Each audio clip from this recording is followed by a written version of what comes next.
Good morning, students.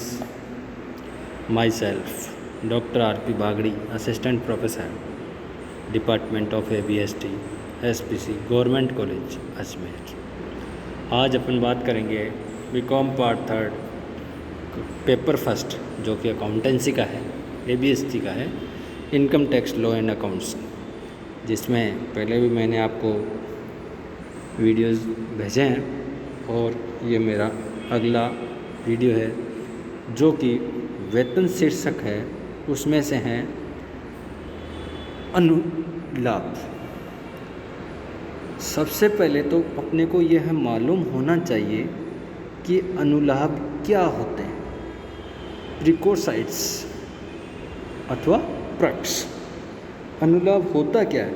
अनुलाभ शब्द के अंतर्गत एक कर्मचारी को अपने नियोक्ता से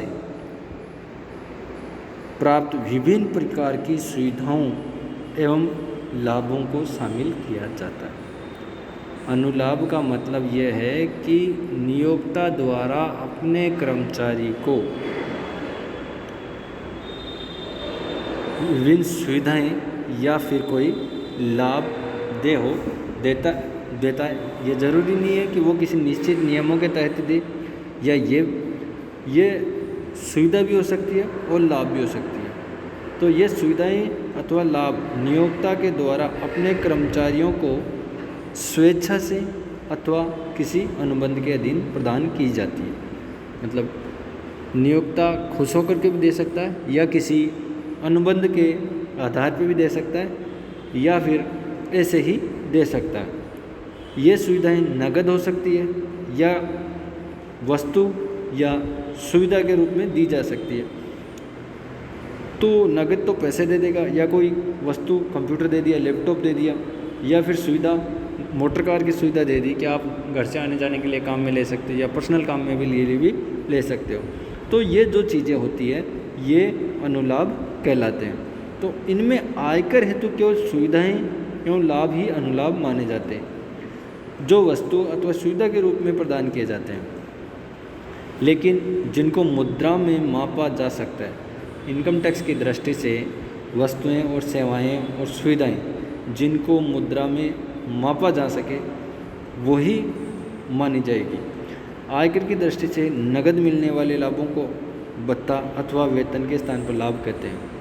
अगर कोई उसको नगद लाभ मिलता है तो वो वेतन के स्थान पर लाभ माने जाते हैं।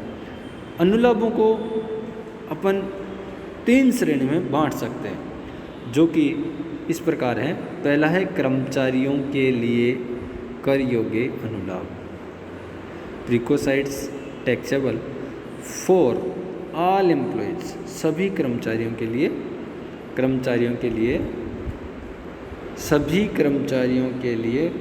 कर योग्य अनुलाभ, सभी कर्मचारियों के लिए।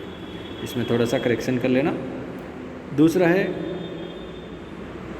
केवल विशिष्ट कर्मचारियों के लिए कोई कर योग्य अनुलाभ। इसमें यह भी मिसप्रिंट हो गया, इसको भी थोड़ा सा देख लेना आप। Perquisites taxable for specified employees only.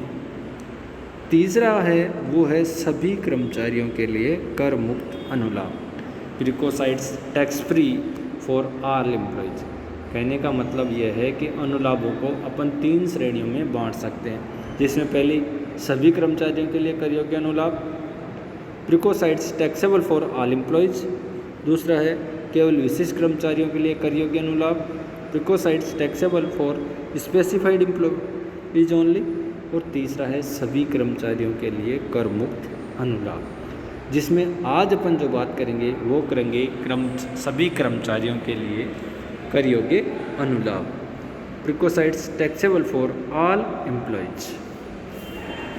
तो इसमें जो सबसे पहले बात करेंगे वो करेंगे किराए से मुक्त मकान की सुविधा। किराए से मुक्त मकान की सुविधा नियोक्ता द्वारा प्रदान की जाने वाली किराए से मुक्त मकान की सुविधा 2 प्रकार की हो सकती है। ठीक है, किराए से मुक्त मकान की सुविधा नियोक्ता से प्राप्त होने वाले मकान की सुविधा दो प्रकार से हो सकती है। पहला सुसज्जित मकान और दूसरा असुसज्जित। तो असुसज्जित मकान किसे कहेंगे? जो अनफर्निश्ड हाउस, मतलब जिसमें फर्नीचर नहीं हो, और सुसज्जित फर्निश्ड हाउस।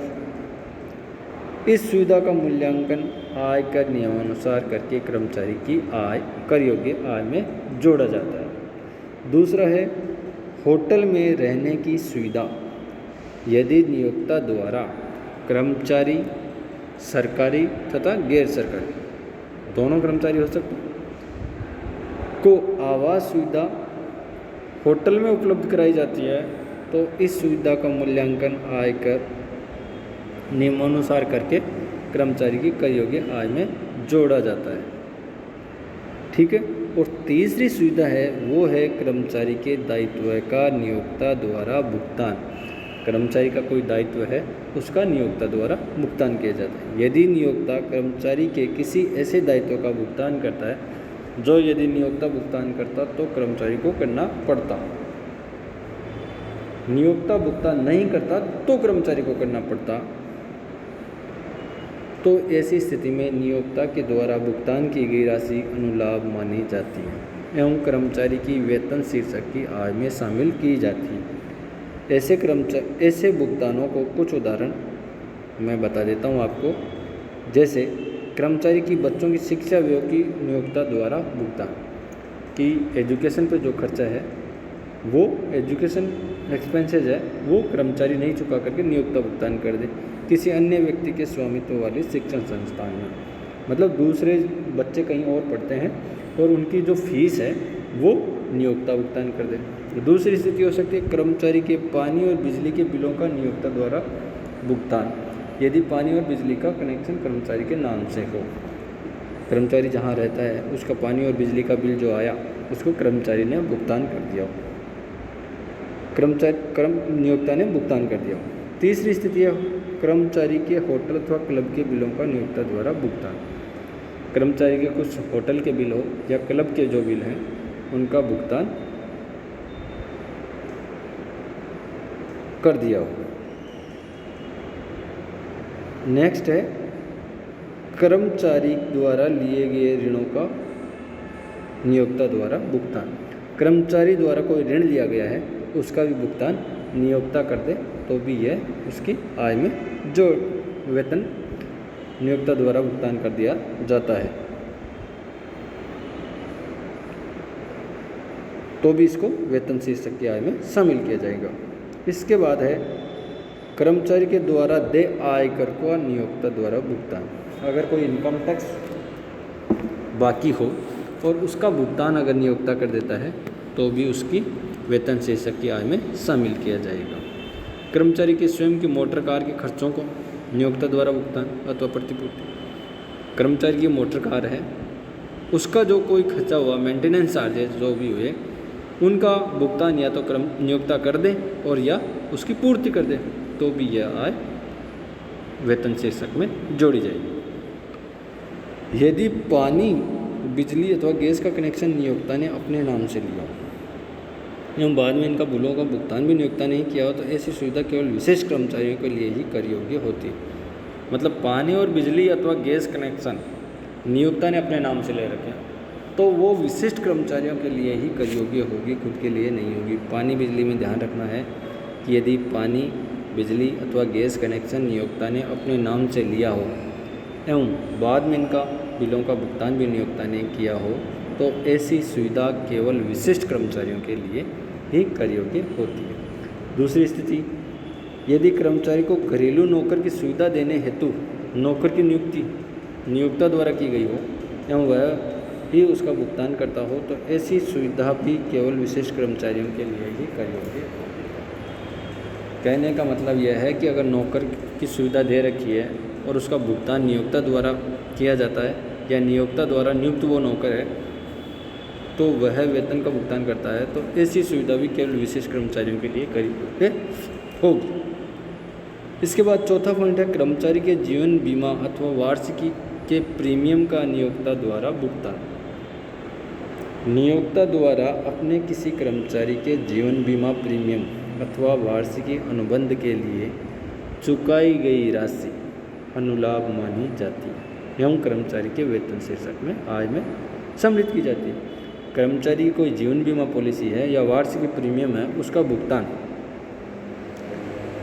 कर्म नियोक्ता कर दे तो इसको अनुलाभ माना जाएगा।